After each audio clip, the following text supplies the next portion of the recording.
So now, yesterday we have already gone through what we have gone through section 8, under which we have discussed कि mixed supply क्या होता है और composite supply क्या होता है, and we are about to discuss only examples. Otherwise we have done all the provisions of mixed supply and composite supply, right? Sir हमें exam में क्वेश्चन कैसे आएंगे बेटा? आपको एग्जाम में ये टाइप के क्वेश्चन आएंगे, एक छोटा सा क्वेश्चन दिया रहेगा, they will ask you to identify whether it is a mix supply और कंपोजिट सप्लाई, 1 मार्क्स का एक क्वेश्चन, उससे ज्यादा इसका वेटेज नहीं। हाँ, sometime they may ask you difference between mix supply composite supply for 5 marks और 3 मार्क्स और 2 मार्क्स, कुछ भी हो सकता है, डिपेंड करता है। चलो सारे बच्चे मुझे बताओ कि पहला वाला क्वेश्चन है, mister Yuvraj sale gift hamper consist of can food, sweets, chocolates, cakes, dry fruit in Diwali. मुझे बताओ आपके हिसाब से ये मिक्स सप्लाई है या कंपोजिट सप्लाई है?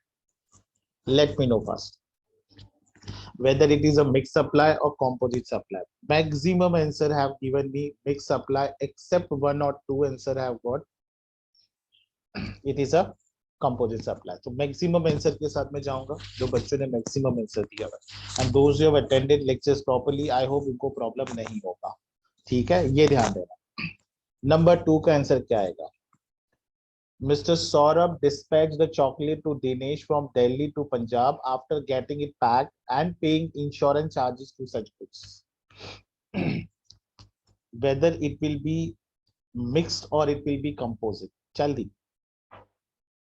Only one response. Okay, चलो ठीक है। तो maximum responses I have got composite. चलो मतलब इसका मतलब सर हमें concept समझा हुआ है। Number 3. Sir, Rajneesh purchased air travel of air tickets of Air India from Delhi to Bangalore for 75,000, which include free foods on board and free insurance. क्या ये बेटा? What is this? Okay, sir, mixed supply. Very wrong. Very wrong. Maximum answer I have got composite supply. बेटा आप लोगों ने ना ईमानदारी से lecture they, very important. Very important. Next part now. I'm feeling very bad those students who are giving me answer as a mix up. Very bad. Very bad. ठीक है। Number 4 पे a hotel provides 3-day 2-night packages. 3D का मतलब होता है 3 days 2 night packages with all the meals of ₹40,000 to Mr. Praveen. Praveen, is it composite supply or is it mixed supply? Very good. चलो maximum answer, everyone is giving me answer composite supply. हम लोग बाद में answer check करेंगे whether you are correct or not, ठीक है? Sheetal has let out his house. Sheetal let out her house. So Sheetal let out her house, which has 2 floors, ठीक है? The tenant uses the ground floor as a shop and first floor as a residence. Is it a mixed supply or composite supply? सोच के बताना है। Is it a mixed supply or composite supply? Okay, very good. I've got two answers and both are correct. जल्दी, अरे 2 floor लिया हुआ है, ground floor and first floor. Sagar बेटा मैं क्या बोलूं आप? Very wrong sir, it is a mix supply. बेटा रेसिडेंशियल और कमर्शियल प्रॉपर्टी एक दूसरे से कैसे कनेक्टेड है मुझे बताओ? How they are connected to each other? There is no connection of commercial and residential property. Very wrong. Mixed supply. Now transaction number 6. Priyanka purchased washing machine from GGC Limited and she get warranty and maintenance contract with washing machine. बोली composite supply. Very good. ठीक है easy रहेगा ना तो वैसे बारिश की तरह ना मैसेजेस आते, और कुछ अलग रहेगा तो हार्डली 1-2 ऐसे रिस्पॉन्स आते। Number 7. Toothpaste company has offered a scheme of free toothpaste along with toothpaste. चलो ठीक है सर, हमने कल के डिस्कशन में ये लास्ट में मैंने बताया था आप लोग को 2 से 3 एग्जाम्पल। ठीक है चलो ठीक है। मैं बड़ा क्वेश्चन रीड नहीं कर रहा हूँ, क्वेश्चन नंबर 9 पे आ जाता हूँ। बड़ा क्वेश्चन रीड नहीं करता, मैं डायरेक्ट नीचे आ जाता हूँ। अगर रीड करना है तो कर सकते हो, ऐसा कुछ नहीं। Question number 9, On an occasion of Diwali festival, Santosh Limited sell watch, tie, belt in a single pack at a consolidated price. Very good. Mix supply. तो जिन नालायक बच्चों ने कंपोजिट बोला है, मैं छोड़ूंगा नहीं बेटा, बाद में को पकड़ूंगा पक्का। तो नाम तो है, आप लोग अभी अब फिजिकली प्रेजेंट नहीं हो, बट नाम से तो मैं आइडेंटिफाई कर सकता हूँ। ठीक है। A charges has been supplied by the vendor along with the mobile phone. A charger, not charges, a charger। बेटा वो चार्जर है, वो charges लिखा हुआ है, चार्जर है। Very good sir. It is what sir? It is composite supply. Very good. ठीक है। A gift pack comprises of chocolate and sweets. तो लास्ट आंसर मैं बता देता हूँ, इट्स अ मिक्स सप्लाई। ठीक है, ध्यान देना। Very simple. आप देखो अभी कंपेयर करो, आप देखो सारे के सारे आंसर्स आपने जो दिए हैं वो 100% करेक्ट है। मिक्स है, ठीक है, मिक्स कंपोजिट है, कंपोजिट है, कंपोजिट है, मिक्स्ड है, कंपोजिट है। ठीक है। Toothpaste company has offered a scheme of free toothbrush along with the toothpaste. I don't know, but बेटा यहाँ पे composite ही आंसर आएगा, मिक्स क्यों आया पता नहीं, कंपोजिट ही आएगा।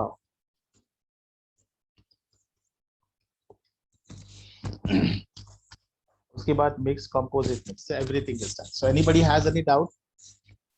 Anybody has any doubt? Sir seventh one okay गलत है। नहीं नहीं, सेवेंथ वन में करेक्शन किया मैंने बेटा, it's not a mix supply, it is a composite supply. दोनों एक दूसरे से रिलेटेड है। मुझे बताओ कितने बच्चे ब्रश करते हैं विदाउट टूथपेस्ट, और कितने बच्चे सिर्फ पेस्ट यूज करते हैं without brush? Raise the hand. Sir वो जमाना पहला था कि लोग पेस्ट यूज करते थे विदाउट ब्रश।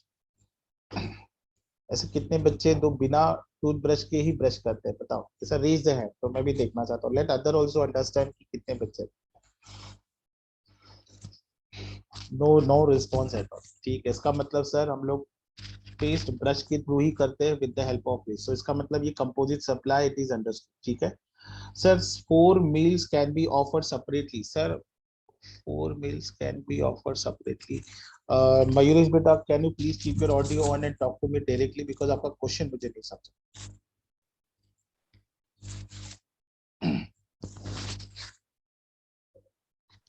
मयूरेश बेटा, you can talk to me on a audio, please keep your audio on and talk to me directly।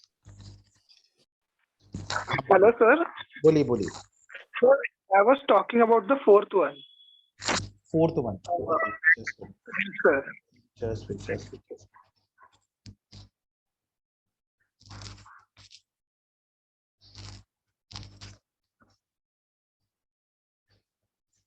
ढूंढना पड़ेगा।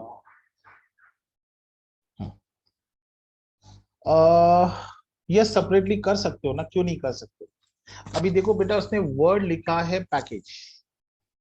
अभी जैसे फॉर एग्जांपल मान लो अगर आपने किसी होटल में बुकिंग कर दी, ठीक है, आपने सिर्फ रूम बुक्स किए हुए, खाना बाहर खा रहे हो, बट ऑफ जैसे अदर सर्विस तो मिलेगा उसमें आपको। सर अदर सर्विसेज जैसे कि रूम सर्विसेज है, राइट।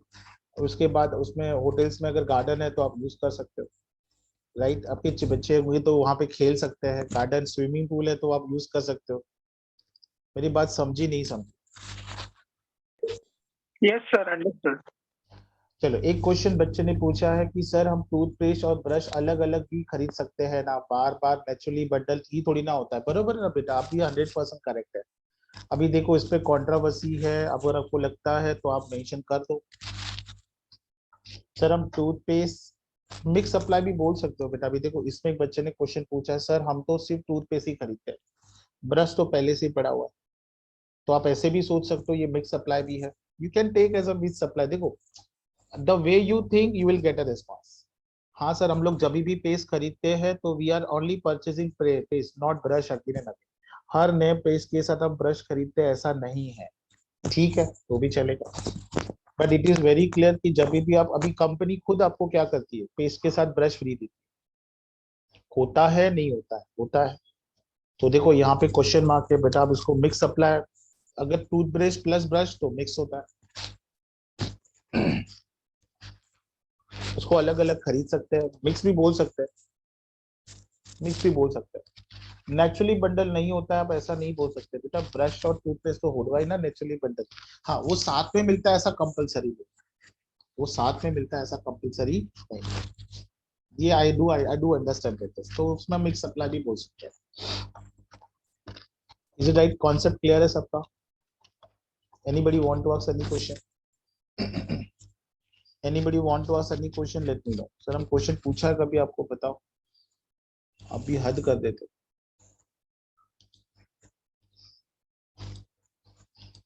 ठीक है, तो कृष्णा बेटा, you are correct. I am not saying that you are not correct, you are correct. Your way of looking is 100% correct.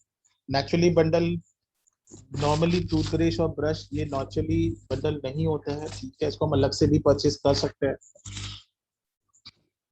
Sir हम लोग आज टाइम्स ऑफ सप्लाई स्टार्ट करेंगे, a very very very important chapter. Just wait.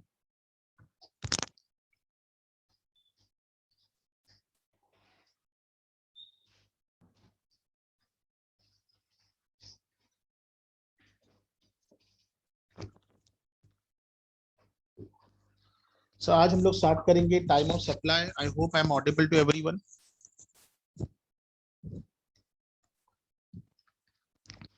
Late us start times of supply. Sir time of supply ये बहुत बहुत बहुत important chapter है। मैं ऐसे बोलूंगा, वैसे चैप्टर तो सारे इंपॉर्टेंट है, बट ये बहुत simple chapter. It's a very simple chapter also. Time of supply, requesting everyone to write whatever I'm writing on the screen.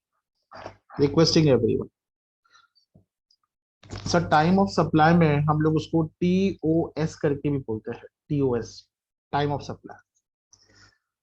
Sir time of supply में सेक्शन 12, 13 एंड 14 ये चार सेक्शंस है। ये चार सेक्शंस है, and the topic may come for 7 marks, may come for 8 marks, may come for 15 marks, depends on the examiner, the way he want to ask the questions. And this topic, believe me, आप बोलोगे sir आप हर chapter में यही बात लिखते हो और यहाँ पे भी वही बात लिखा है आपने, वेरी वेरी सिंपल। वो बात अलग है सर, हमें समझ में नहीं आता है, दैट इज द डिफरेंस। नहीं सर, वी आर अंडरस्टैंड, ठीक है। सर यहाँ पे हम लोग सेक्शन 12 और सेक्शन 13 के बारे में मैं आपको डिस्कस कर रहा हूँ। सेक्शन 12 एंड सेक्शन 13 क्या है? सर सेक्शन 12 जो है वो time of supply of goods के लिए है, time of supply of services के लिए section 13। As you know that goods GST is applicable on goods और सर्विसेज और बोथ, बरोबर है। वैसे ही time of supply is for goods होता है and time of supply of services होता है। And section 12 talks about time of supply of goods and section 13 talks about time of supply of services. Sir हमें कम से कम maximum lecture इसको लगेंगे बेटा, और ये अगर आपको सेक्शन 12 समझा है सेक्शन 13 में, उसका 40% टाइम भी सेक्शन 13 में नहीं लगेगा। ये ध्यान देना, बहुत बहुत बहुत सिंपल चैप्टर है, सिर्फ थोड़ा आपको ध्यान देना, that's it. So section 12 is for time of supply of goods and section 13 is for time of supply of services. Sir इसमें हम लोगों को कौन कौन से सेक्शंस पढ़ने हैं? सर इसमें हमें सेक्शंस पढ़ने हैं 12(1), इसमें सेक्शन पढ़ना है 13(1). सर यहाँ पे है फिर 12(2), उसके बाद है 13(2), 12(3), 13(3), ठीक है, 12(4) एंड 13(4), 12(5) एंड 13(5), ये सब सेक्शन से ध्यान देना। 12(6) एंड 13(6). सर हमारे पास जो सेक्शन 12(4) से लेके 12(6) तक है एंड 13(4) से लेके 13(6) तक है, दीज बोथ आर सेम। सिर्फ डिफरेंस क्या है? ये गुड्स का है और ये सर्विसेज का है। जब मैं 12(4), 12(5), 12(6) लूंगा और जब मैं 13 स्टार्ट करूंगा तो 13(4), 13(5), 13(6) कराऊंगा, तो आप बोलोगे सर ये तो पूरा का पूरा 100% सेम है। हमें एक बात समझ में नहीं आता, आपने हमारा टाइम क्यों वेस्ट किया? Both are same. Same difference is when I talk about 12(4), I say it is time of supply of goods. When I say it is 13(4), I'm saying that it is time of supply of services. ठीक है, ठीक है sir. So now what is 12(4)? What is 12(1) and 13(1)? So 12(1) talks about provision. Provision of what? So provision of goods. Provision for goods. 12.1 talks about time of supply of goods. Provision for time of supply of goods, and 13.1 talks about time of supply of services के provisions.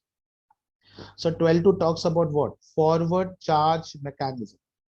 Forward charge mechanism, FCM के बारे में बात करता है। किसके बारे में बात करता है? एफसीएम के बारे में बात करता है। Is it right? Forward charge mechanism, जिसको हम लोग शॉर्ट फॉर्म में क्या बोलते हैं? FC. 12.3 and 33 talks about what? 12.3 and 33 talks about reverse charge mechanism. Reverse charge mechanism, RCM जिसको हम लोग बोलते हैं, what we called RC. 12.4, 13.4 talks about voucher. 12.5, 13.5 called as a residual बोलो तो भी चलेगा, या others बोलो तो भी चलेगा। नॉर्मली टेक्स्ट बुक्स में, आपके रेफरेंस बुक्स में नॉर्मली अदर वर्ड यूज किया जाता है, बट हम जीएसटी में जो जिसका कोई नहीं उसको हम रेसिडुअल करके बोलते हैं। पहले मैं आपको 12.1 लूंगा, 12.2 लूंगा, 12.3 लूंगा, 12.4 लूंगा, 12.6 लूंगा, फिर मैं बाद में बताऊंगा जो 12.1 से लेके 12.4 और 6 में नहीं आता है वो सारी बातें 12.5 है। तो इसलिए हम लोग उसको क्या करते हैं, इसे हम लोग रेसिडुअल करके बोलते हैं, रेसिडुअल प्रोविजन जिसको बोलते हैं। ठीक है sir. And what is about 12.6? 12.6 talks about interest, interest, penalty और फीस, पेनल्टी और फीस, पेनल्टी और फीस, दैट्स इट। सो मैंने आप लोगों को सेक्शंस लिखवा दिए पूरे ना, एक एक करके हमें सारे सेक्शंस को डिस्कस करना है। अगर यहाँ पे किसी को कोई प्रॉब्लम है तो लेट मी नो। बेटा ये सेक्शंस मैंने जिस तरह से लिखवाया है आप लोगों को ये बहुत सिंपल जाएगा if you know this concept proper, ये ध्यान देना है। तो हम लोगों को सेक्शन 12 में 12.1 से लेके 12.6 तक पढ़ना है। थर्ड सेक्शन 13 में 13.1 से लेके 13.6 तक पढ़ना है। प्रैक्टिकल प्रॉब्लम्स जो होंगे वो प्योरली 12.2 एंड 12.3 पे होंगे, 13.2 एंड 13.3 पे होंगे। This is purely for objectives, this is purely for objectives and this is for objectives. Sir क्या ऊपर वाले 12.2 एंड 12.3 ऑब्जेक्टिव्स के लिए नहीं होंगे? बेटा वो भी ऑब्जेक्टिव्स के लिए होगा, पर ये नॉर्मली प्रैक्टिकल करके आता है। तो जो क्वेश्चन प्रैक्टिकली पूछा जाता है उसके ऊपर जनरली ऑब्जेक्टिव्स अवॉइड किए जाते हैं। ठीक है, हाँ मान लो अगर इसके ऊपर कोई प्रैक्टिकल नहीं आता है तो ऑब्जेक्टिव क्वेश्चन डेफिनेटली आए। ठीक है, ये ध्यान देना है। तो सर 12.1 एंड 13.1 क्या है? सर 12.1 13.1 किसी काम के लिए, इसमें क्या दिया हुआ है? इसमें प्रोविजन में दिया हुआ है सेक्शन 12.1। सेक्शन 12.1 सेज कि sir time of supply of goods अगर आपको फाइंड आउट करना है तो आपको 12.2 से लेके 12.6 तक आपको गो थ्रू करना है। तो आपको 12.2 से लेके 12.6 का प्रोविजन देखना है, बस ये सिर्फ time of supply of goods बोलता है। मैं रिपीट कर रहा हूँ, time of supply of goods क्या बोलता है?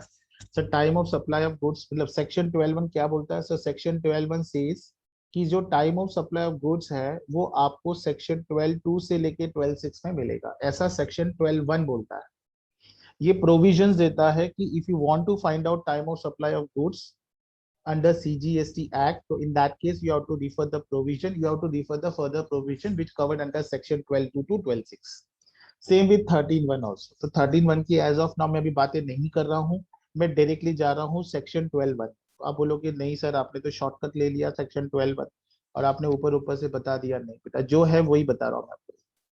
देखो सेक्शन 12.1 क्या बोलता है? This is section 12, this is section 12, this is subsection 1, this is not point 1, this is not point 1, ये ध्यान देना। ठीक है सर, अगर आपको टाइम ऑफ सप्लाई डिटरमाइन करना है गुड्स का, अगर आपको टाइम ऑफ सप्लाई डिटरमाइन करना है गुड्स का तो आपको क्या करना पड़ेगा? Accordance with the provision of this section.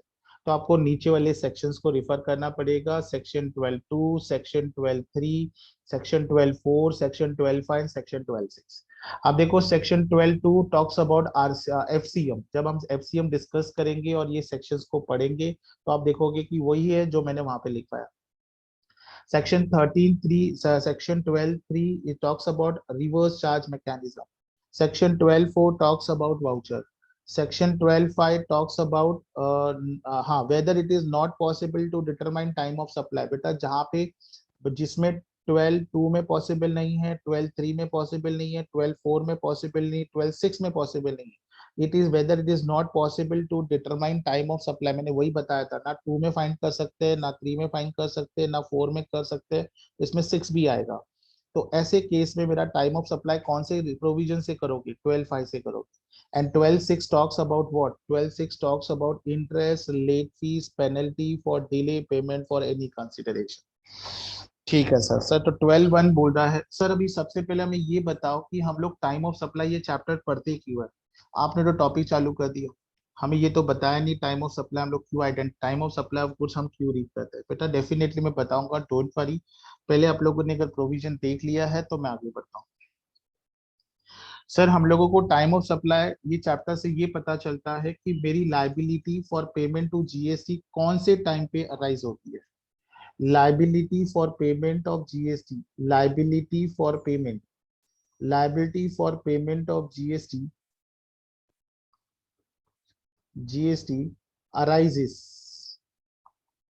arises on which time, कौन से टाइम पे अराइज होगी।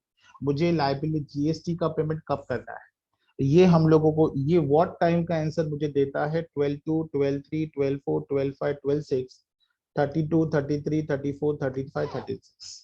Is it right. सिर्फ दोनों में डिफरेंस क्या है, दोनों में ये डिफरेंस है कि 13 section 12 talks about goods and section 13 talks about services.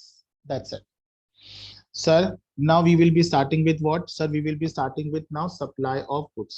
सो हम लोग स्टार्ट कर रहे हैं time of supply of goods. बेटा मैं इसके बारे में आज ज्यादा डिस्कशन नहीं करूंगा, बट हम लोग जस्ट बेसिक पार्ट लिखेंगे बिकॉज हमें प्रोविजन डिस्कस करने के लिए हमें टाइम लगेगा। क्या लगेगा, प्रोविजन डिस्कस करने के लिए टाइम लगेगा। So let us start with section 12। Sir हम लोग सेक्शन 12 के साथ स्टार्ट करेंगे। सेक्शन 12 क्या है सर, सेक्शन 12 है time of supply of goods. If you want me to write in detail full form तो वैसे मुझे चैट बॉक्स में मेंशन करना, बिकॉज इनिशियली आपको शॉर्ट फॉर्म्स में भी समझ में नहीं आएंगे, बट बाद में जैसे आप लोग उसको रिवाइज करते जाओगे वैसे वैसे आपको समझ में आ जाएगा। सो यहाँ पे उसको हम लोग बोलेंगे time of supply of goods. What is time of supply of goods. Sir time of supply of goods, under time of supply of goods it tells us what will be the time of supply for GST और आपकी liability कब arise होगी, liability for payment to GST, liability for payment of GST कब arise होगी, ये हम कहाँ पे पढ़ेंगे, time of supply of goods में। बेटा यहाँ पे हम लोग सिर्फ गुड्स की बात करेंगे, यहाँ पे हम सर्विसेज की बात नहीं करेंगे, ये ध्यान देना है। चलो बेटा मैं एक एग्जांपल लेता हूँ, होपिंग एग्जांपल से आपको मेरी बात आराम से समझ में आएगी। मैं क्या बताना चाहता हूँ बेटा, टाइम ऑफ सप्लाई में देयर आर टू पीपल, एक होता है सप्लायर और दूसरा होता है recipient. One is supplier and second one is recipient, ये ध्यान देना है। रेसिपिएंट अंडरस्टैंड करो मेरे सब एग्जाम्पल को तो आपको कंसेप्ट समझेगा। As you know supplier recipient को क्या करता है, सप्लाई करता है गुड्स, बरोबर है, सप्लायर करता है। There may be a possibility ये रजिस्टर्ड भी हो सकता है, ये नॉन रजिस्टर्ड होगा तो समझो ये भी रजिस्टर्ड हो सकता है, रेसिपिएंट भी रजिस्टर्ड हो सकता है, ये नॉन रजिस्टर्ड होगा तो ये रजिस्टर्ड होगा या ये नॉन रजिस्टर्ड होगा, जो भी एज द केस में भी। यहाँ पे रजिस्ट्रेशन नॉन रजिस्ट्रेशन की बात नहीं हो रही है, सिर्फ यहाँ पे ध्यान देना है सप्लायर रेसिपिएंट को गुड सप्लाई करता है। तो जब सप्लायर रेसिपिएंट को कोई गुड सप्लाई करता है तो सर हमें ये बताओ कि हमें कौन से डेट पर टैक्स पे करना चाहिए, कौन से टाइम पे टैक्स पे करना चाहिए। उस टाइम पे टैक्स पे करना चाहिए जिस डेट पर इनवॉइस किया है, या उस टाइम पे मुझे टैक्स पे करना चाहिए, मेरी लाइबिलिटी अराइज होगी जिस डेट पर डिलीवरी हुई है, या उस डेट पर मुझे सर्विस सॉरी जीएसटी का पेमेंट मेरा लाइबिलिटी अराइज होगा जिस डेट पर हम लोग ने पेमेंट रिसीव हुआ, डेट ऑफ पेमेंट रिसीव, या डेट ऑफ रिसिप्ट ले लो।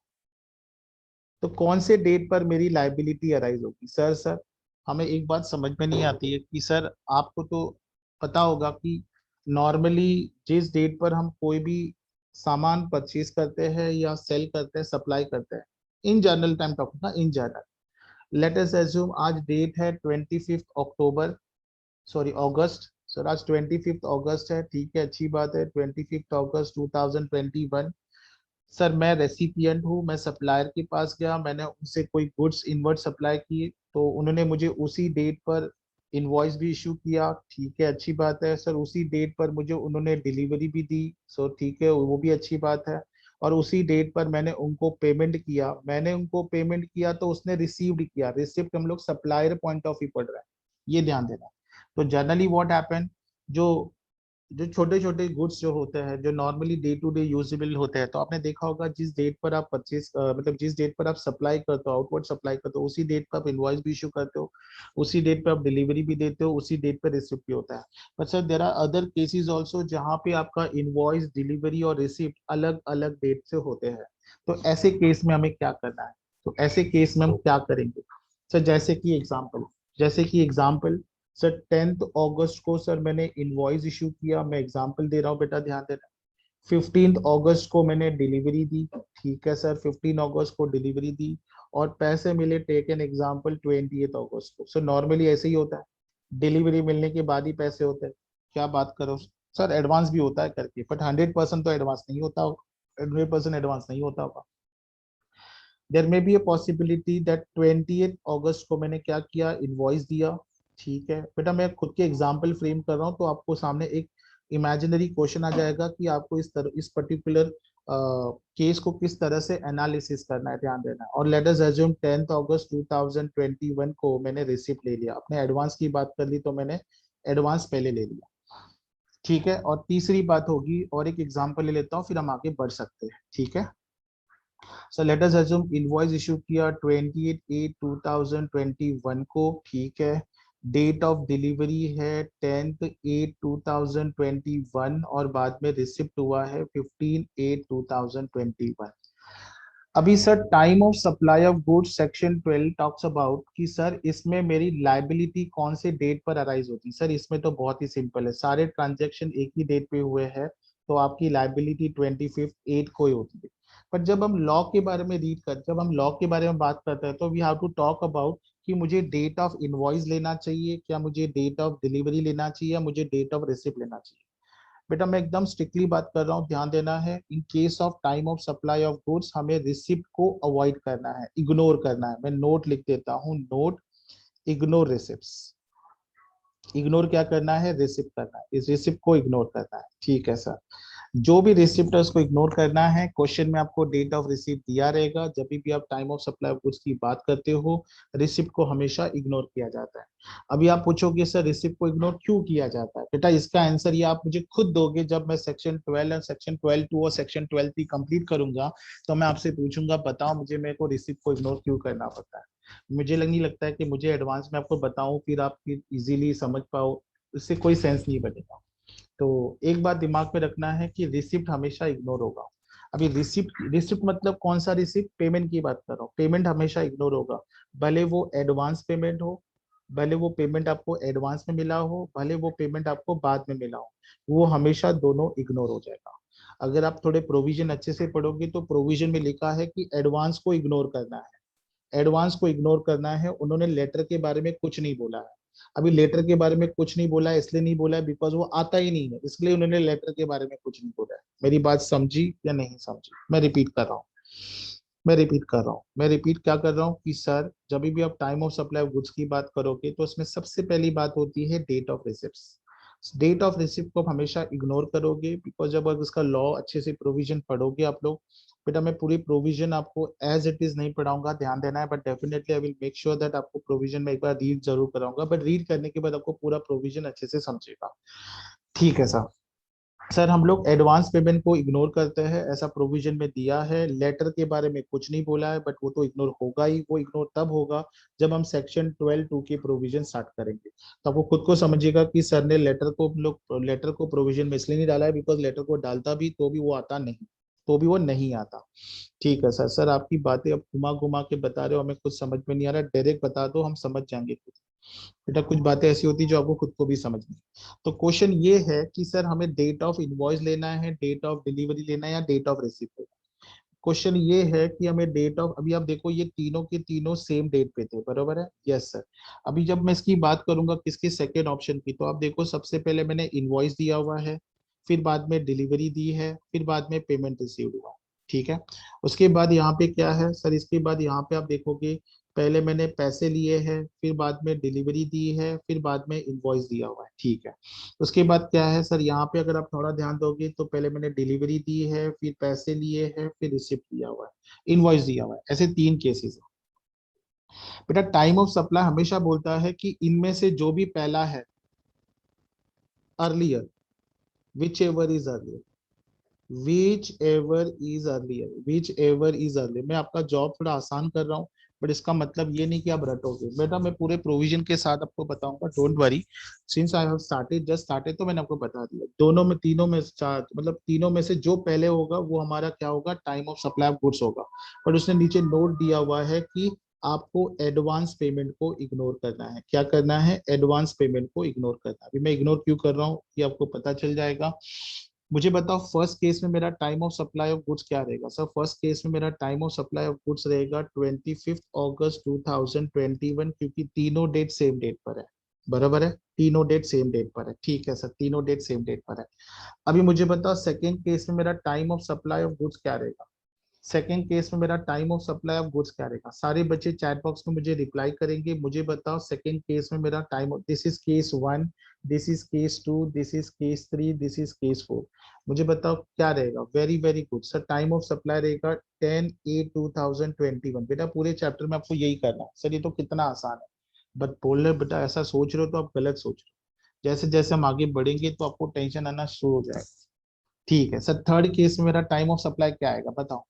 थर्ड केस में मेरा टाइम ऑफ सप्लाई, यस क्या बात है सर, वेरी वेरी गुड। मतलब सर ये 15 अगस्त 2021 है, क्योंकि हमें एडवांस पेमेंट को इग्नोर करना है। एडवांस पेमेंट को इग्नोर करना है। तो जिसने 10th मेरे को आंसर दिया है, अभी भी आप लोगों ने मुझे ध्यान से नहीं सुना हुआ है। हमें एडवांस पेमेंट को इग्नोर करना है, एडवांस पेमेंट को इग्नोर करना है। अभी मुझे बताओ इसमें मेरा टाइम ऑफ सप्लाई क्या रहेगा, इसमें मेरा टाइम ऑफ सप्लाई क्या रहेगा, बोलो बेटा। यस 15/8 रहेगा, वेरी वेरी गुड, बराबर ना, 15/8 रहेगा। क्या रहेगा, 10/8 रहेगा, ठीक है सर 10 देगा। मैंने 15 बोला तो बाकी बच्चों ने भी यस बोल दिया। अभी बेटा आप इसको थोड़ा अच्छे से एनालिसिस करो। आप अगर इसको थोड़ा सा अच्छे से एनालिसिस करो तो आप ये देखोगे कि सर रिसिप्ट ये बाद में था। इस ये सॉरी रिसिप्ट नहीं, रिसिप्ट यहाँ पे फर्स्ट केस में छोड़ दो। सेकेंड केस में रिसिप्ट बाद में था इसलिए नहीं आया। लास्ट केस में रिसिप्ट बाद में था इसलिए नहीं आया। इसके लिए ना लॉ में ना लेटर में जो रिसिप्ट होता है ना उसके बारे में कुछ नहीं बोला हुआ है। बट बोला है कि जो एडवांस रिसिप्ट है, एडवांस पेमेंट को क्या करना है, इग्नोर करना है, ऐसा उन्होंने बोला है। बेटा अब अगर एडवांस पेमेंट को इग्नोर कर दो, एडवांस मतलब पहला आपको यही रिसीव हुआ, तो उसको इग्नोर करना है। तो आपका आंसर क्या आएगा, आइदर डेट ऑफ इनवॉइस आएगा, डेट ऑफ डिलीवरी आएगा, उसमें से कोई भी और, उसमें उसमें से कोई भी और, ये ध्यान देना, मतलब दो भी पहले होगा। आप देखो यहाँ पे जो भी आंसर मैंने लिखे हुए हैं वो आइदर आपका डेट ऑफ इनवॉइस होगा, आइदर वो आपका डेट ऑफ इनवॉइस होगा या डेट ऑफ डिलीवरी होगा, आइदर वो आपका डेट ऑफ इनवॉइस होगा या डेट ऑफ डिलीवरी होगा। बेटा मैं आपको आंसर रटा नहीं रहा हूँ, मैं आपको समझा रहा हूँ, बिकॉज जब तक आप लॉजिकली नहीं सोचोगे तब तक आपको ये बातें समझ में नहीं आएगी। हाँ, अगर कुछ लेटेस्ट अमेंडमेंट बच्चों को पता है, जो बच्चे प्रोफेशनल कोर्स कर रहे हैं, तो please let me know if I made some mistakes. हाँ ध्यान दें, वैसे होगा नहीं, 99.99% नहीं होगा। But I don't know the latest provision what exactly has come in ICAI, God only knows it, या आईसीएसआई में क्या प्रोविजन है, गॉड ओनली नोज। आईसीएमएआई में अगर कुछ लेटेस्ट प्रोविजन होंगे तो please I really excuse for that, because latest provision के साथ ही पढ़ा रहा हूँ। बट कुछ होता है तो लेट मी नो, ठीक है सर। सर यहाँ तक हो गए तो सर हमें एक बात समझ में आया कि एडवांस पेमेंट इसलिए इग्नोर करना है क्योंकि time of supply of goods में एडवांस पेमेंट नहीं लेते हैं। और लेटर की बात इसलिए नहीं की क्योंकि लेटर का रिसिप्ट तो आज वैसे भी नहीं आता है, क्योंकि अर्लियर लेना है। इनमें से अर्ली कौन है, तो पेमेंट क्यों आएगा बेटा बताओ, पेमेंट आने का बात ही नहीं होता है। तो यहाँ पे सबसे पहले सेक्शन 12(2) में हम लोग रिसिप्ट को क्या करेंगे, इग्नोर करेंगे, ठीक है। बेटा आप लोग अगर आपके खुद के टेक्स्ट बुक्स देखोगे तो टेक्स्ट बुक में रिसिप्ट के बारे में बातें की होगी, बट बेटा रिसिप्ट को चेंज होके डेट, मतलब आई गेस 1-2 साल हो गया है डेट ऑफ रिसिप्ट को ignore, but still there are many books जहाँ पे डेट ऑफ रिसिप्ट के बारे में बात की हुई है, ठीक है। मैंने ये नहीं बोला कि सेक्शन 12(3) में रिसिप्ट की बात नहीं होगी, मैंने ये नहीं बोला सेक्शन 13 में रिसिप्ट की बात नहीं करते। मैंने बोला जब आप सेक्शन 12 की बात करते हो, इसकी 12(2) की बात करते हो, 12(2) की स्पेसिफिकली 12(2), तो आपको ध्यान देना है, ठीक है। So we have already started with section 12(2). बेटा हम लोग ने सेक्शन 12(2) स्टार्ट कर दिया है। सेक्शन 12(2) में मैंने आपको एक बात बता दी है कि आप लोगों को जब भी आप time of supply of good section 12(2) में फाइंड कर रहे हो तो आपको सिर्फ ये दो डेट है जिसको इंपॉर्टेंस देना है, एक है डेट ऑफ इनवॉइस और डेट ऑफ डिलीवरी।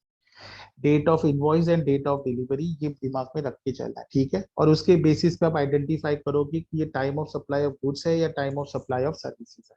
ठीक है सर, सर समझ में आ गया। Now we will go with what sir, अभी तो ये मैंने जस्ट आपको एक एग्जांपल दिया था, अभी मैं प्रोविजन पे जा रहा हूँ। Now what is section 12(2)? Sir आपने सेक्शन 12(1) इग्नोर कर दिया, नहीं बेटा मैंने 12(1) इग्नोर नहीं किया हुआ है। 12(1) में मैंने ऑलरेडी रीड किया था सेंटेंस, आई डोंट नो आपका ध्यान क्यों नहीं है। सर मैंने आपको बताया था कि सेक्शन 12(1) क्या बोलता है। सेक्शन 12(1) बोलता है कि सर जो आपकी लाइबिलिटी है पेमेंट ऑफ जीएसटी की, अगर आपकी लाइबिलिटी जो है टैक्स पेमेंट की, किसके ऊपर, गुड्स के ऊपर, उसका वो राइज कभी होगा, अराइज कब होगा, उसका टाइम मुझे फाइंड करना है। तो उसके लिए आपको क्या करना पड़ेगा, अगर उसको टाइम डिटरमाइन करना है, फाइंड करना है, तो आपको प्रोविजंस देखने पड़ेंगे। कौन से प्रोविजंस देखने पड़ेंगे सर? वो प्रोविजन है सेक्शन 12(2) से लेकर सेक्शन 12(6) तक, ये ध्यान देना है। सेक्शन 12(2) से लेकर सेक्शन 12(6). बेटा अगर आप इसको 4 बार भी पढ़ोगे ना तो उसका मतलब यही होता है, अगर आपको लायबिलिटी डिफाइन करनी है टैक्स की, और वो भी गुड्स की, वो कब अराइज होती है, उसका टाइम फाइंड करना है, तो टाइम फाइंड करना है, डिटरमाइन मतलब फाइंड करना है, तो आपको क्या करना पड़ेगा, प्रोविजन देखना पड़ेगा, ये सेक्शंस के प्रोविजन। अभी मुझे बताओ इसमें प्रोविजन कौन से है? 12(2) है, 12(3) है, 12(4) है, 12(5) एंड 12(6) है। Is it okay? तो मैंने पहले ही बोला सेक्शन 12(1) किसी काम का नहीं है, ये नॉट इम्पोर्टेंट फॉर एग्जाम, पर इसमें ये दिया हुआ है कि अगर आपको टाइम ऑफ सप्लाई की लाइबिलिटी कब अराइज होती है, अगर वो डिटरमाइन करना है, फाइंड करना है, तो आपको सेक्शन 12(2) सेक्शन 12(6) देखना पड़ेगा। ठीक है सर, समझ में आता है। चलो आगे बढ़ेंगे। सर यहाँ पे मैं अभी क्या करूंगा, मैं जस्ट आप लोगों को एक छोटा सा प्रोविजन लिखवा के दे रहा हूँ। एनीवे वो नेक्स्ट लेक्चर में डिस्कस करते वक्त हम लोगों को लिखना पड़ेगा, ये भी ध्यान देना है। मैं स्टार्ट कर रहा हूँ forward charge mechanism. Forward charge mechanism, ठीक है। Forward charge mechanism.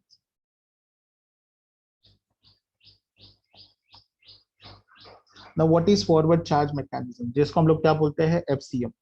बेटा हमारे जो ट्रांजैक्शंस होते हैं under GST normally majorly FCM में ही होते हैं। आरसीएम बहुत रेयर केस है जिसमें आरसीएम होता है, तो उसको हम लोग एफसीएम भी बोल सकते हैं, या आप उसको जनरल प्रोविजन भी बोल सकते हैं। कौन सा प्रोविजन? General provision. ठीक है सर, चलो now let us start with time of supply of goods. Sir जब भी आपको time of supply of goods find करना है तो उसमें दो पॉसिबिलिटीज है, एक है गुड इनवॉइस, एक है नॉट ए गुड इनवॉइस। ऐसा मैंने वर्ड यूज किया है, नॉर्मली किसी बुक में वर्ड यूज नहीं होगा। आपको डिसाइड करना है कि ये अच्छा इनवॉइस है या अच्छा इनवॉइस नहीं। So invoice is issued within time, invoice is issued within time. अभी सर इसका मतलब क्या है within time? Invoice issued within time, और यहाँ पे आएगा invoice is not issued within time, is not issued within time, is not issued within time। Sir इसे हम बोलेंगे गुड इनवॉइस। बेटा ये जो गुड इनवॉइस लिख रहा हूँ ये मैं अपने वर्ड यूज कर रहा हूँ, ध्यान देना है, नहीं तो आप बोलोगे सर ये किसी बुक में ऐसा दिया नहीं है। Good invoice, it's not goods invoice, अच्छा इनवॉइस। गुड इनवॉइस मतलब अच्छा इनवॉइस, और ये है not an good invoice, not an good invoice. Sir इसको हम अच्छा इनवॉइस नहीं बोलेंगे। सर आपने ऐसा वर्ड यूज क्यों किया, मैं बता दूंगा, डोंट वरी, आपको समझ में आ जाएगा। अभी बेटा मैं एग्जाम्पल में जा रहा हूँ, मैं अच्छा इनवॉइस कब बोलूंगा, अच्छा इनवॉइस कब नहीं बोलूंगा। मुझे बताओ बेटा, आप अपने आप को सप्लायर मान के चलो, मुझे बताओ आपके हिसाब से पहले इनवॉइस इश्यू होना चाहिए या डिलीवरी होनी चाहिए? बोलिए, सारे बच्चे रिप्लाई करेंगे चैट बॉक्स में। क्या आपके हिसाब से पहले इनवॉइस इश्यू होना चाहिए, पहले इनवॉइस इश्यू होना चाहिए, डिलीवरी होना चाहिए, या पहले डिलीवरी इशू होना चाहिए बाद में इनवॉइस इशू होना चाहिए? आपके हिसाब से क्या होना चाहिए? चलो जल्दी। अगर आपको लगता है इनवॉइस तो डेट ऑफ इनवॉइस DOI लिखो, आई लिखो। अगर आपको लगता है डिलीवरी तो डी लिखो। चलो सर जल्दी जल्दी, आपके हिसाब से पहले क्या इशू होता है? बेटा थोड़ा सोचो, थोड़ा सोचो, जब तक आप नहीं सोचोगे आपको बातें नहीं समझ में आएगी। Please do understand and you have to reply, you have to reply. Sir invoice issue करना चाहिए, बट ऑब्वियसली सर अगर मैं सप्लायर हूं तो मैं सबसे पहले इनवॉइस इशू करूंगा, और इनवॉइस इशू करने के बाद ही डिलीवरी करूंगा। तो इट इज वेरी क्लियर, जैसे आप सारे बच्चों ने बोला सर इनवॉइस इशू करना मस्ट है, तो इनवॉइस इशू करना है। मुझे बताओ क्या ये केस में इनवॉइस टाइम पे इशू हुआ है या नहीं हुआ है? तो बेटा टाइम पे इशू हुआ है मतलब डिलीवरी से पहले या डिलीवरी के वक्त इनवॉइस इशू हुआ है नहीं? मुझे बताओ ये इनवॉइस टाइम पे इशू हुआ है या नहीं हुआ? सर ये कैसे आइडेंटिफाई करें? सर ये कैसे आइडेंटिफाई करें? बेटा एक बात ध्यान देना, एक बात हमेशा ध्यान देना, date of delivery and date of invoice. Sir अगर मान लो आज डेट है 25 अगस्त, और 25 अगस्त को मैंने इनवॉइस दी है सर, उसी डेट पर मैंने डिलीवरी दी है, तो मैं बोलूंगा कि ये इनवॉइस टाइम पे गया है, क्योंकि date of invoice and date of delivery same है। अभी मैं इसमें टाइम की बात नहीं कर रहा हूँ बेटा, हमको इतना स्पेसिफिक नहीं जाना है, ये ध्यान देना, इतना स्पेसिफिक नहीं जाना है। Is it okay? ये ध्यान दो। उसके बाद sir take an example, sir मैंने इनवॉइस इशू किया 25 अगस्त को, डिलीवरी कर दी 26 अगस्त को, तो सर मैंने इनवॉइस टाइम पे इशू किया है? हाँ सर। सर आपने पहले इनवॉइस इशू किया बाद में डिलीवरी की, ये भी अच्छा इनवॉइस है। बट सर आपने मान लो अगर 25 अगस्त को इनवॉइस किया है, डिलीवरी इससे एक दिन पहले दी है, इसका मतलब सर आपने डिलीवरी के बाद इनवॉइस दिया हुआ है। जब आप कोई भी इनवॉइस डिलीवरी के बाद देते हो उसे हम अच्छा इनवॉइस नहीं बोलते हैं, ये हमेशा ध्यान देना। बात समझा? ये बात ध्यान देना। तो फर्स्ट केस में क्या है, date of invoice, sorry date of invoice, second case में भी डेट ऑफ इनवॉइस, और थर्ड केस में डेट ऑफ इनवॉइस, मतलब इनवॉइस टाइम पे इशू नहीं हुआ है। तो जब भी कोई इनवॉइस टाइम पे इशू नहीं होता है, invoice not issued within time, तो उसको हम नॉट एंड गुड इनवॉइस बोलते हैं। तो सर आपको इसका मतलब ये कहना है कि ये अच्छा इनवॉइस है या नहीं है, ये हम decide on the date of delivery करेंगे। Answer is yes. प्लीज ध्यान देना है, मेरी सारी बातें अच्छे से सुनना है आप लोगों को। अगर आप लोगों ने अच्छे से समझा है, believe me, time of supply of goods and time of supply of services will be very easy. अभी तक सारे चैप्टर्स आप अच्छे से समझे, ऐसा मैं मान के चल रहा हूँ विथ फुल कॉन्फिडेंस। अगर नहीं समझा है, already uploaded lectures on the drive, please go through only when you have not understood. और ड्राइव पे भी लेक्चर्स आप स्पीड के साथ देख सकते हो, स्पीड अवेलेबल है उसमें, आई होप आपको पता रहेगा। 1.2 है, 1.5 है, 1.8 है, इवन 2 की भी स्पीड्स है। आप उसी लेक्चर को, मान लो take an example, if lecture is of 2 hours, you can see the lectures may be approximately 1 hour also. आप अपना टाइम बचा सकते हो। अपना टाइम वेस्ट नहीं करना है। अगर आपको कॉन्सेप्ट समझा है तो वापस लेक्चर्स देखकर, you are just wasting your time. मेरे हिसाब से आप बाकी का सब्जेक्ट पढ़ोगे तो it will be far better. ठीक है सर। सर हमें एक बात समझ में आ गई कि हम अच्छा इनवॉइस कब बोलेंगे। सर हम अच्छा इनवॉइस तब बोलेंगे जब वो इनवॉइस इशू कब हुआ है, वो इशू हुआ है ऑन और बिफोर डिलीवरी। ऑन और बिफोर डिलीवरी, मैं सिंपल वर्ड में इसको डिफाइन कर रहा हूँ। इनवॉइस अच्छा तब होगा जब इनवॉइस इशू कब हुआ है, ऑन और बिफोर डिलीवरी। सर ऑन और बिफोर डिलीवरी का मतलब, सर ऑन और बिफोर डिलीवरी का मतलब क्या होता है? सर ऑन डिलीवरी के डेट पर इनवॉइस इशू हुआ है या उससे पहले इनवॉइस इशू हुआ तो वो अच्छा इनवॉइस है। अगर उसके बाद इनवॉइस इशू हुआ है तो वो गुड इनवॉइस नहीं है। तो बेटा ध्यान देना है, कभी भी कोई भी इनवॉइस अगर आप इनवॉइस इशूड करते हो विद इन टाइम, तो मेरा जो time of supply of goods है, time of supply of goods है, that will be date of invoice, that will be date of invoice.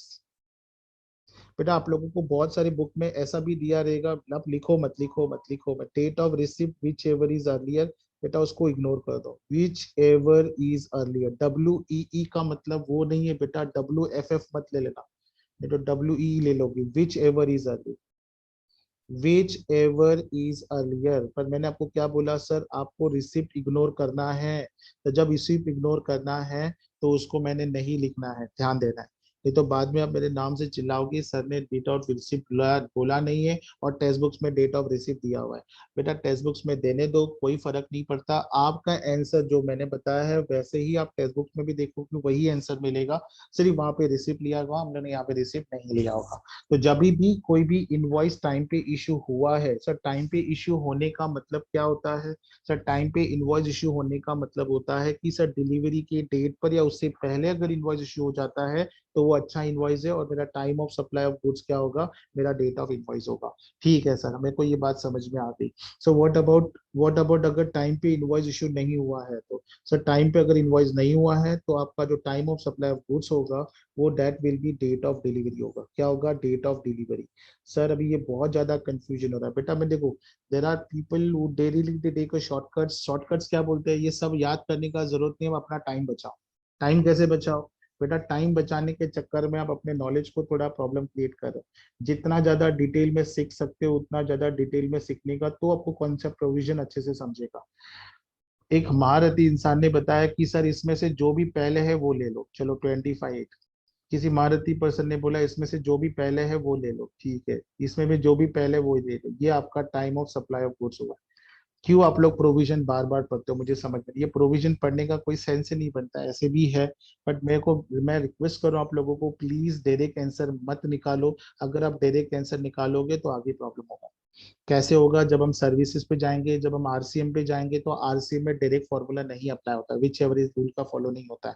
तो जब मैं सेक्शन 12(3) पढ़ाऊंगा, बहुत डिटेल में पढ़ाऊंगा, और सेक्शन 12(2) में शॉर्टकट लिया है ना बेटा आपको, तो भी नहीं समझेगा, ये भी ध्यान देना। तो बेटा 12(3) अगर आपको समझना है तो 12(2) के कॉन्सेप्ट को आपको बहुत अच्छे से समझना है, ठीक है, ये ध्यान देना है। तो अगर आप देखोगे ना, मैं आंसर सॉल्व करूँ तो मेरा आंसर यही आने वाला है सेक्शन 12(2) में। बट शॉर्टकट नहीं लो, विच एवर इज अर्लियर का कंसेप्ट नहीं करो।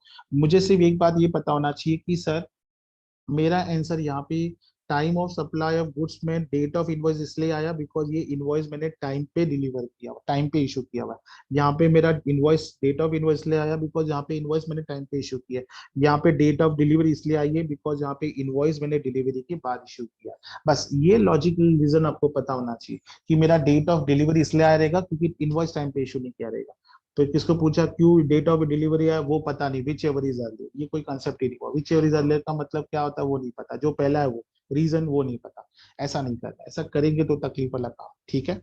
तो सर 12(2) में अगर इनवॉइस आपने 12(2) में टाइम पे दिया है तो time of supply of goods मेरा डेट ऑफ इनवॉइस आएगा। अगर इनवॉइस टाइम पे इशू नहीं किया हुआ है तो मेरा date of time of supply of goods क्या रहेगा, date of delivery. Sir date of delivery का मतलब क्या होता है, सर डेट ऑफ डिलीवरी को अगर मैं टेक्निकल टर्म्स में लिखूं तो मैं बोलूंगा बेटा देखो क्वेश्चन में डेट ऑफ डिलीवरी नहीं दिया रहेगा, प्रोविजन में दिया रहेगा last date, last date for issue of invoice according to according to according to section 31, according to section 31। Now ये सेक्शन 31 क्या है बेटा, जब भी टाइम पे कोई इनवॉइस इशू नहीं होता है, प्लीज ध्यान दो, जब भी कोई टाइम पे इनवॉइस इशू नहीं होता है तो ऐसे केस में हम उसको क्या बोलते हैं, नॉट इन गुड इनवॉइस। तो जब भी कोई concept not in good invoice का आता है तो ऐसे केस में आपको सेक्शन 21 को, नॉट सॉरी 21 बोल रहा हूं मैं, सेक्शन 12 को आपको रेड करना है with section 31। Section 12 read with section 31। इसका मतलब सर आपको साइमल्टेनियसली दो section at a time follow करने पड़ेंगे जब भी टाइम पे इनवॉइस इशू नहीं होगा। जब भी टाइम पे इशू इनवॉइस नहीं होता है तो आपको क्या करना पड़ेगा, section 31 along with section 12 follow करना पड़ेगा। इसका मतलब सर अगर मान लो सेक्शन 12 इनवॉइस टाइम पे इशू हुआ है तो सिर्फ सेक्शन 12 फॉलो होता है। बट अगर टाइम पे इनवॉइस इशू नहीं किया है तो सेक्शन 12 के साथ सेक्शन 31 आपको ये दोनों सेक्शन साथ में पढ़ने पड़ेंगे। So this is all about for the day. मुझे ऐसा लगता है कि मैं ज्यादा डिटेल में भी नहीं जाऊंगा, मैं धीरे धीरे धीरे हम आगे बढ़ेंगे। But I am very sure कि जब मैं प्रैक्टिकल प्रॉब्लम स्टार्ट करूंगा मेरे बताए बगैर आप सारे के सारे आंसर्स बताओगे, और ये तब पॉसिबल है जब आप लोग पूरे के पूरे आंसर्स अच्छे से आप लोग समझ में आ रहा है। अगर किसी को कोई डाउट पूछना है यहाँ पे तो प्लीज लेट मी नो, आपका डाउट मैं सॉल्व करता हूँ। जल्दी बेटा बोलिए, किसी को कोई डाउट पूछना है तो please, if no doubt put a message in the chat box that you're not having any doubt। तो मैं एटलीस्ट वो एजम्पशन ले लूं कि हाँ आप लोगों को सब समझा है करके। ठीक है sir, as usual sir for the formalities I am asking whether you are having any doubt or not, nothing else. वैसे मुझे पता है मैं पूछूं तो आंसर वही आएगा, ठीक है। Please do revise this lectures before starting next lectures, make sure that you are understand, you have understood each and everything, because next lecture में हम लोग थोड़ा डेप्थ में जाएंगे और हमारा ज्यादा डिस्कशन इसके ऊपर होगा, ठीक है। So bye for the day. Thank you very much. Take care.